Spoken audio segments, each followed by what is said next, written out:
Memento Mori, souviens-toi que tu vas mourir. Coup d'œil sur l'actu en bref de ce vendredi avec tout d'abord à Épinal, la présentation du prochain festival des Imaginales qui s'intéressera à la mort et abordera donc toutes les limites que peuvent repousser les mondes imaginaires.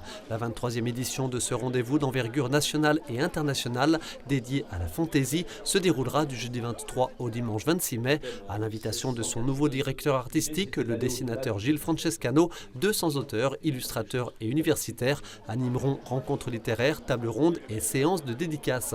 Au programme également de nombreuses expositions, des projections ciné, du spectacle vivant, des concerts ou encore la nuit venue, la fête des images avec les travaux d'une vingtaine d'artistes projetés sur 10 façades de la Cité des Images.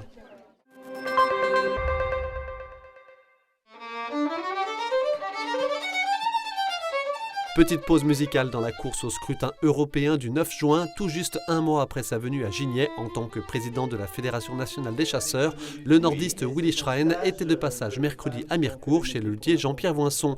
Willy Schrein est le troisième postulant à un siège d'eurodéputé sur la liste menée par Jean Lassalle, candidat aux dernières présidentielles, liste Alliance Rurale sur laquelle figure également Frédéric Tissier, le président des chasseurs vosgiens.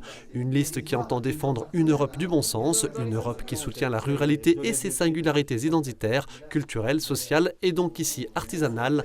Toujours à propos des élections européennes, un autre visage connu des Vosgiens figurera sur une liste, celui de Gaëtan Dussaucet, conseiller régional au Rassemblement national en Île-de-France et candidat aux législatives de 2022 sur la circonscription de Saint-Dié. Gaëtan Dussaucet est 29e sur la liste menée par Jordan Bardella.